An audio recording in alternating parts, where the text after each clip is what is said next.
ఆచి చికెన్ మసాలా. ప్రజాస్వామ్యవాదులకి రాజకీయ పక్షాలకు అతీతంగా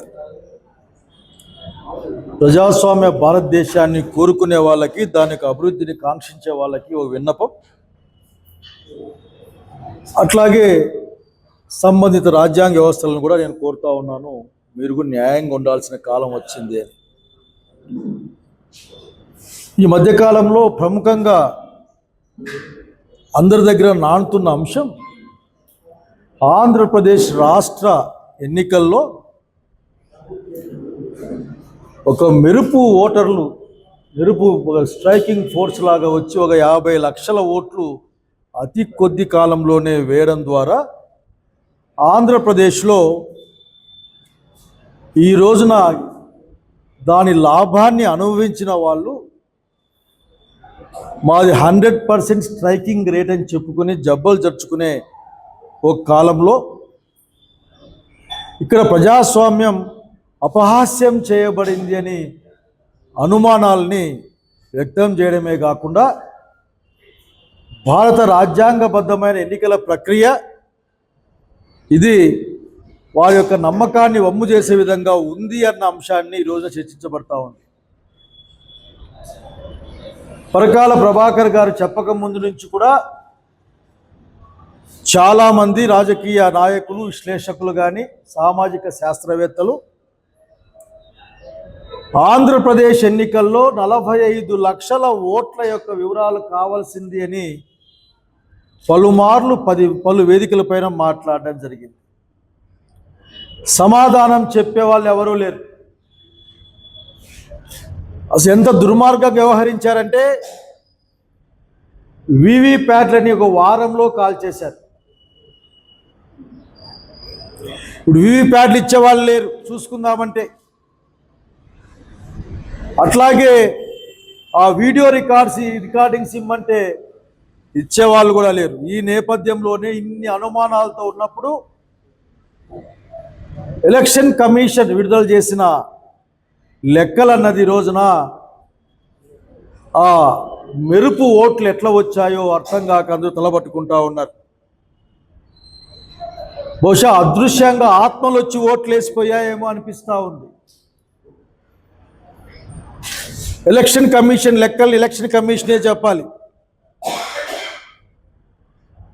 తద్వారా కేంద్రంలోని ఎన్డీఏ ప్రభుత్వం కూడా సమాధానం చెప్పుకోవాలి.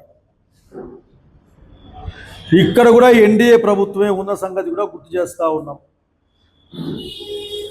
ఎన్డీఏ ప్రభుత్వం వచ్చినాక ఎన్నికల కమిషన్ని బ్రహ్మ పదార్థంగా మార్చేశారు. ప్రజాస్వామ్యానికి అననుకూలంగా, వ్యతిరేకంగా ఎలక్షన్ కమిషన్ని ఎన్డీఏ ప్రభుత్వం మార్చేసిందని ఆరోపణలు చేసే వాళ్ళు ఉన్నారు. అనుమానం వ్యక్తం చేస్తూ ఉన్నాం. క్లియర్ కట్గానే ఎలక్షన్ కమిషన్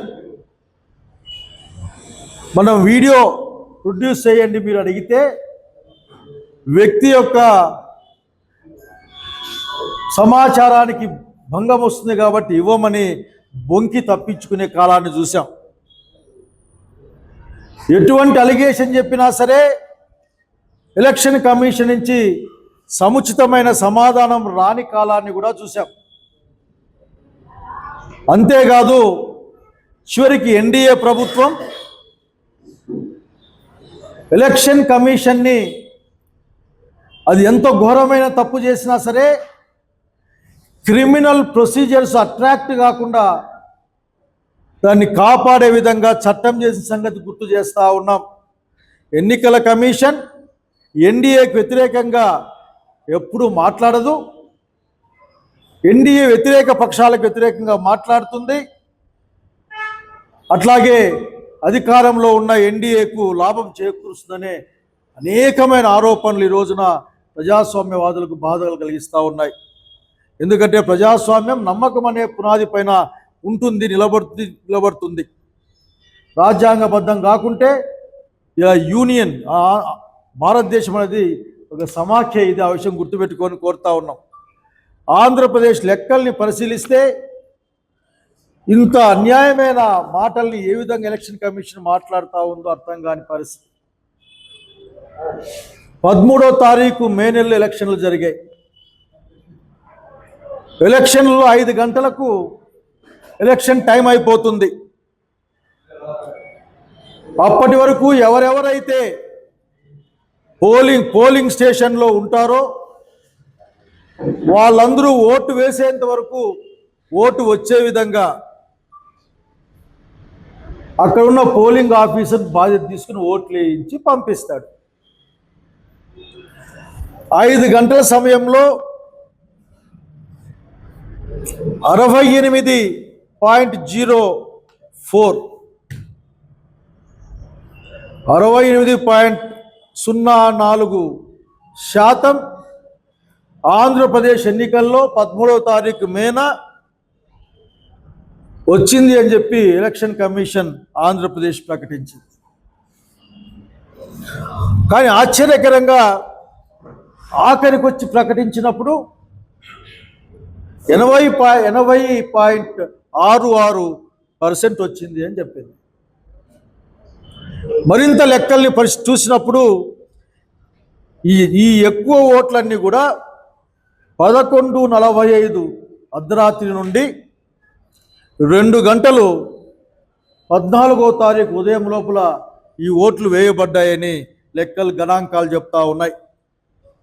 8 నుంచి 11:45కి 0.0008% మాత్రమే పోలైంది. అంటే పోలింగ్ సమయం ముగిసినప్పటి నుండి 8 గంటల రాత్రి వరకు నెగ్లిజిబుల్ లెక్కలేకి రాని విధంగా 32-35 వేల ఓట్లు పోలయ్యాయి. అది 0.0008గా లెక్కించబడింది. ఆశ్చర్యకరంగా 11:45 నుంచి AM నుంచి PM నుంచి 14:02 ఉదయం లోపల అది 80.66గా మారిపోయింది. ఇక్కడే అసలు సమస్య వస్తూ ఉంది. సగటున ఉదయం పూట జరిగిన పోలింగ్లో 60 ఓట్లు గంటకి వేసిన పరిస్థితి. 60 ఓట్లు పడ్డాయి. కానీ వీళ్ళు చెప్పిన ఈ మాయ అసలు అర్థం కావట్లేదు. మాయనో మర్మమో లేకుంటే ఏంటో అర్థం కావడం లేదు. అంటే అంత వేగంగా ఎట్లా మిషన్లు పనిచేసాయో కూడా అర్థం కావడం లే. లేక అంత వేగంగా మనుషులు ఏ విధంగా పనిచేయగలిగారో కూడా అర్థం కావడం లే. గంటకు 60 ఓట్లు పడ్డ టైం నుంచి 5 గంటల నుంచి 8 గంటల వరకు క్యూలో ఉన్న కాలంలో కేవలం 0.0008% ఓట్లు పోలైతే ఈ రాష్ట్ర వ్యాప్తంగా 35,000 లోగా పోలైతే 11:45 నుంచి అర్ధరాత్రి ఉదయం 2 గంటల లోపల 80.66% ఎట్లా వచ్చాయన్నట్ల. ఆ 2 గంటల్లో దాదాపు 400 ఓట్లకు పైగా పోల్ కాయబడ్డాయి. ఇది ఎవరు కూడా చేయలేని సంగతి. ఇది అసాధ్యం. ఇది ఎందుకంటే ఒక ఓటు వేయడానికి ఆ ప్రొసీజర్లోనే కనీసం 1 నిమిషం టైం పడుతుంది. అటు ఇటు ఓటర్ లిస్టులో చెక్ చేసుకోవడం దగ్గర నుంచి ఆ చుక్క పెట్టించుకోవడం, తద్వారా మరి ఆ వివిప్యాట్ అక్కడికి వెళ్ళిన తర్వాత ఆ వివిప్యాట్ చూసుకోవడం, అటు తర్వాత ఓటు వేయడం, మళ్ళీ ఇంకొక బూత్ లేకపోవడం, అక్కడ ఇంకొక మిషనరీ పోవడం, మళ్ళీ అక్కడ మళ్ళీ ఎంపీకి ఓటు వేయడం. జమిలి ఎన్నికలు కదా. కానీ గంటకి 200 పైగా ఓట్లు పడ్డాయంటే అర్థం చేసుకోవాలి. 3-4 ఓట్లు ఎక్కువ వచ్చే సగటున పడ్డం కంటే. కానీ ఆశ్చర్యకరంగా 5 గంటల నుంచి 8 గంటల వరకు దాదాపు ఓట్లు పల్లె. ఏదో రాష్ట్ర వ్యాప్తంగా 35,000 ఓట్లు పడ్డాయి. అంటే క్యూలో ఉన్న వాళ్ళందరూ కూడా ఆ 3 గంటల సేపు ఓట్లు వేయకుండా ఊరికక్కడ కాలక్షేపం చేస్తూ ఉన్నారా? 11:45 నుంచి ముహూర్తం పెట్టుకొని 11:45 నుంచి పరిగెత్తి ఓట్లు వేసారా చెప్పాల్సిన బాధ్యత ఉంది. ఏదైతే అసాధ్యం అని చెప్తా ఉన్నామో అసాధ్యమైన వేగంతో అసాధారణ వేగంతో జరిగిన ఓట్ల ప్రక్రియ ఈ రోజున ఆంధ్రప్రదేశ్ రాష్ట్రంలో ప్రశ్నార్థకంగా ఉన్న 45 లక్షల పైగా ఓట్లకి సమాధానం చెప్పాల్సిన అవసరం ఎలక్షన్ కమిషన్ దగ్గర ఉంది. ఈ మోడ్రన్ కాలంలో అసలు ఇక్కడ లెక్కలు కొడతా ఉంటేనే ఇక్కడ టైప్ చేస్తూ ఉంటేనే ఎంత సుదూర ప్రాంతంలో అయినా సరే ప్రింట్అవుట్ బయటకు వచ్చే ఈ కాలంలో నిమిషానికి కొన్ని వందల లెక్కలు చేసే కంప్యూటర్లు ఉన్నా లేక వేల లెక్కలు చేసే కంప్యూటర్లు ఉన్న ఈ కాలంలో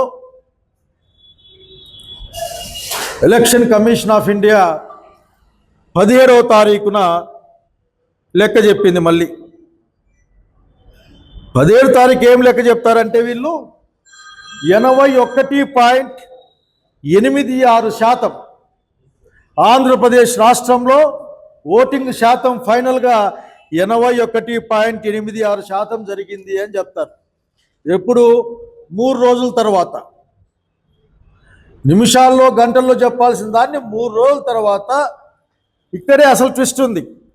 ఆంధ్రప్రదేశ్ ఎన్నికల కమిషన్ ఏమో తన యొక్క అంతిమ పోలింగ్ సరళి ప్రకారం చెప్పింది ఎంతంటే 80.66.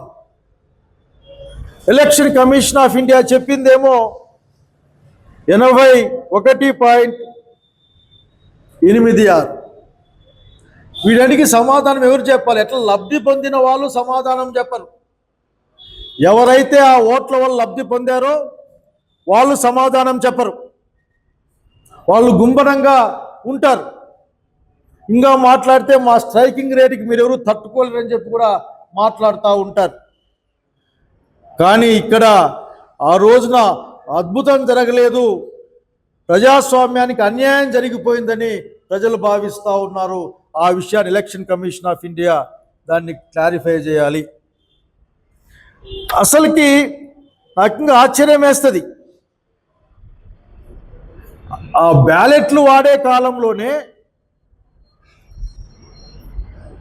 ఉదయాన్నే పేపర్లు చూస్తే ఈ రాష్ట్రంలో ఎంత ఓటింగ్ పర్సెంట్, ఈ జిల్లాలో ఎంత ఓటింగ్ పర్సెంట్ అని ముద్రణ పూర్తయి మన ముందుకు వచ్చేది.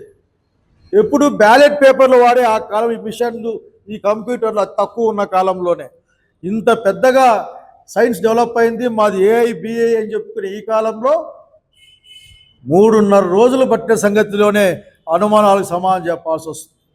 కానీ ఆంధ్రప్రదేశ్ రాష్ట్రంలో ఎన్నికల కమిషన్ తొండాట ఆడింది, దేన్నో కప్పిపుచ్చే ప్రయత్నం చేసింది అని అనుకుంటా ఉన్న అనుమానం వస్తూ ఉంది. అనుమానాలు తీర్చాల్సిన అవసరం ఉంది.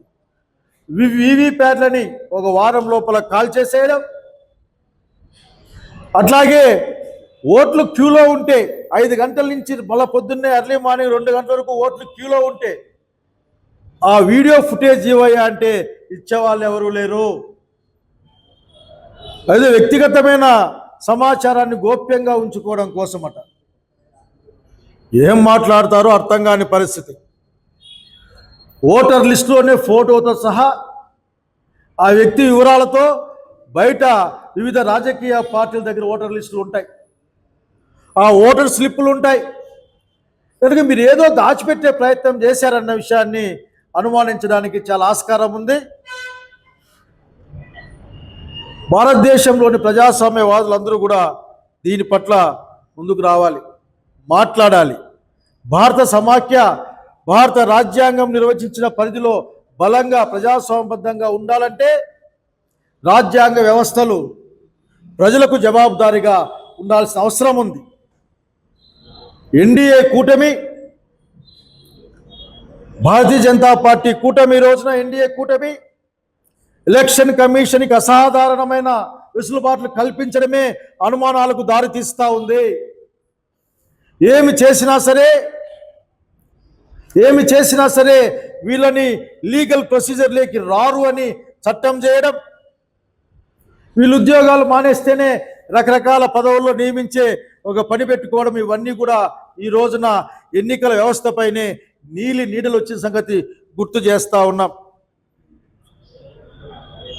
అత్యంత స్పష్టంగా చెప్పాలి, ఈ రోజున ప్రైమ్ మినిస్టర్ ఆఫ్ ఇండియా కూడా లీగల్ ప్రొసీజర్స్లోకి వస్తాడని మాట్లాడుకుంటున్న ఈ రోజుల్లో ఎలక్షన్ కమిషన్కు అసాధారణమైన వెసులుబాటు ఎందుకు కల్పించారో కూడా ఎన్డీఏ చెప్పాల్సిన అవసరం ఉంది.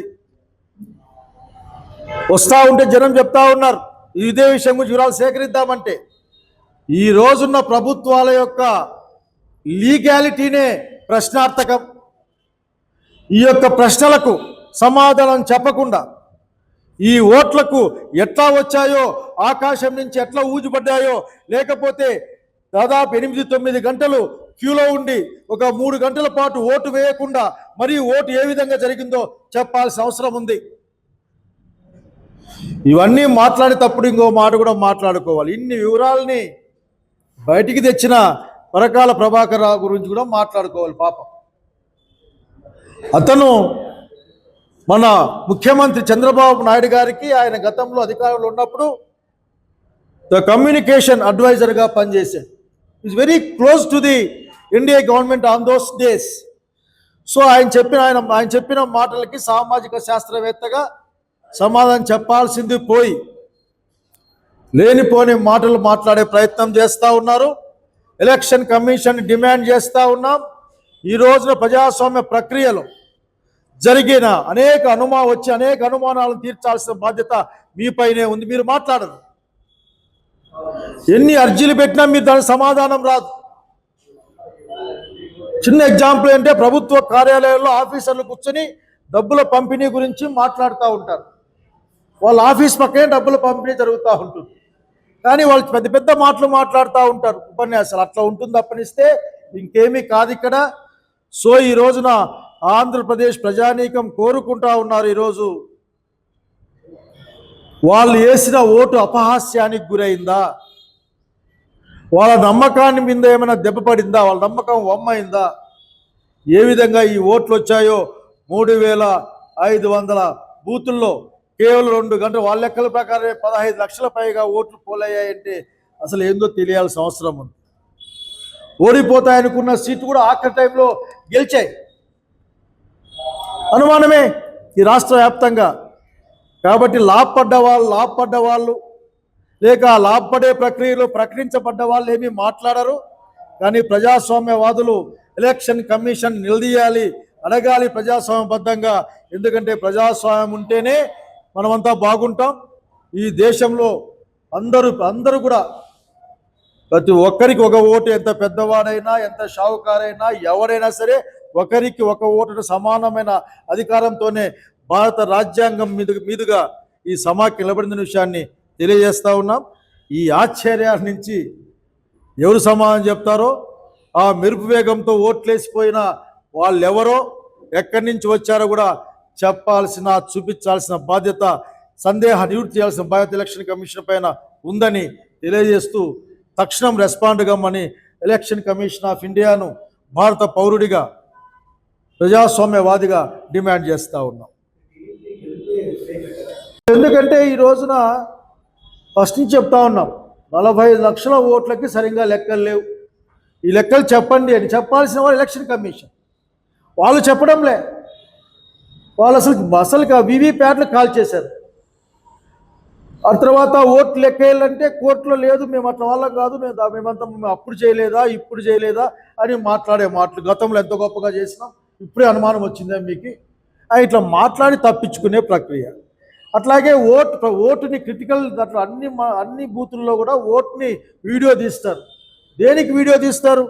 ఇటువంటి అనుమానాలు వస్తే అనుమానాలు నివృత్తి చేయడం కోసం వీడియో తీస్తారు. ఆ వీడియోలు బయట పెట్టడంలే, అసలు మాట్లాడటంలే. అసలు రాష్ట్ర ఎన్నికల కమిషన్ ఇచ్చిన సంఖ్యకు కేంద్ర ఎన్నికల కమిషన్ ఇచ్చిన సంఖ్యకు తేడా ఎట్లా వస్తుంది?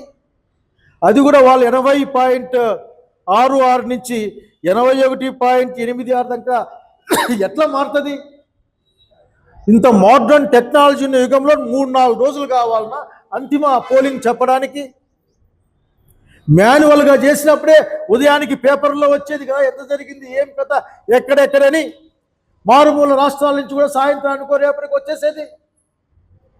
దానికి అనుమానాలు వచ్చాయి.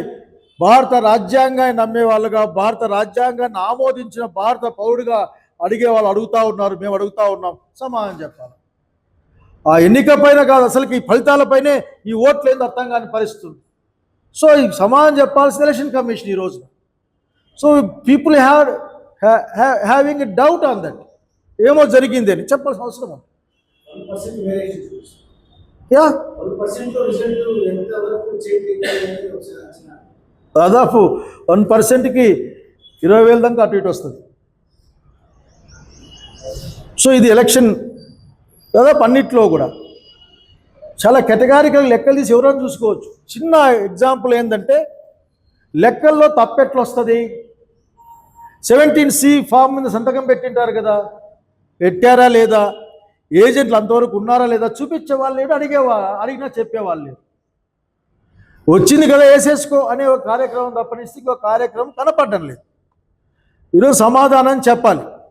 వరకాల ప్రభాకర్ రావు గారు భారత సమైక్య ప్రజాస్వామ్య విధానాన్ని బలోపేతం చేయడం కోసం చెప్పిన మాటల్ని ఇంకో విధంగా చూడకుండా దాంట్లో ఉన్న శాస్త్రబద్ధమైన ప్రశ్నలకు సమాధానం చెప్పాల్సిన అవసరం ఉంది. చిన్న చిన్న అంశాలే. 5 గంటల నుంచి 8 గంటల దాకా 0.0008% పోల్ అవుతుందే అంటే వాళ్ళంతా ఊరికే ఉన్నారా, అంత రెస్ట్ తీసుకుంటా ఉన్నారా? 11:45 నుంచి ఉదయం 2 గంటల లోపల దాదాపు 80.66% ఓట్లు పోలాయని చెప్తారా? ఆఖరి ఓటుకి 2 గంటలకు ఆఖరి ఓటు పోలైందంట. అంటే అంతవరకు ఏం చేస్తారు, ఎవరు చేస్తూ ఉన్నారు? సో ఇవన్నీ అనుమానాలే. ఇవి తప్పించుకుందామంటే కుదరదు. ప్రజాస్వామ్యం పట్ల నమ్మకం పెరగాలంటే ఎలక్షన్ కమిషన్ తక్షణం ఆంధ్రప్రదేశ్ ఎన్నికల పట్ల మాకున్న అనుమానాల్ని నివృత్తి చేయాలని డిమాండ్ చేస్తూ ఉన్నాం. కానీ 2 లక్షల ఓట్లకి టోకెన్ కేవలం 20-30 వేలకు మాత్రం ఇచ్చినట్టు. అసలు ఆఖరి టోకెన్ ఫస్ట్ నుంచి ఇస్తా రావాలా అంటే ఆఖరిలో ఫస్ట్ టోకెన్ ఆఖరి వాడికి ఇస్తూ రావాలి. వస్తాయి అక్కడే లేదు. అదే కదా మేము అంటుంది, ఆత్మలు వచ్చి ఓట్లు వేసాయా, మెరుపు ఓట్లు లేదు చెప్పండి మాకనే కదా మనం అడుగుతాను. నేను అసలుకి 1 నిమిషానికి 3-4 ఓట్లు ఎట్లా సాధ్యమవుతుందో చెప్పి అడుగుతా ఉన్నామ్మా. నడుచుకొని పోవడానికి రావడానికి 1 నిమిషం సరిపోతుంది. అక్కడ మనమంతా ఓట్లు వేసాం కదా, లోపలికి వెళ్తాం, మన పేరు అడుగుతాడు, మనం స్లిప్ ఇస్తాం. ఆ స్లిప్ చూసినాక ఓకే అంటే చేతిగా చుక్క పెడతారు. వాటి నుంచి మనం ముందు ఉంటే వెయిట్ చేస్తాం, లోపలికి పోతాం. నిమిషానికి 1 ఓటే పడుతుంది. అవి అటు ఒత్తడానికి లేదు. వచ్చిన తర్వాత మనకు కనిపిస్తుంది ఏ పార్టీకి ఓటేసినామని. అది ఈ ప్రింట్ కావాలి, 5-6 సెకండ్స్ పడుతుంది. మళ్ళీ ఓటేస్తాం, మళ్ళీ ఇంకొక ఓటేయాలా. ఈ ప్రాసెస్లో అది ఎట్లా సాధ్యమవుతుంది? సాధ్యం కానీ 5-6 సెకండ్లో ఓటేయడం సాధ్యం కాని పని. So this is the thing we are asking. So ఎప్పుడైనా సరే ప్రజాస్వామ్యం పట్ల ఇటువంటి అనుమానాలు వస్తే రెక్టిఫై చేయాల్సిన అవసరం ఉంది. దీంతో ఎవరు లాభపడ్డ వాళ్ళు ఎవరు మాట్లాడరు. వాళ్ళు దీన్ని అపహాస్యం చేసే మాటే మాట్లాడతారు. అబ్బులు లేదా, ఇబ్బులు లేదా అని. స్ట్రైట్ క్వశ్చన్ ఏంటంటే చేతులతో చేసినప్పుడే పొద్దున కల్లా మొత్తం లెక్కలు వచ్చేది. కంప్యూటర్తో చేసేటప్పుడు 3-4 రోజులు ఎందుకు పట్టిందో కూడా చెప్పాల్సిన అవసరం ఉంది.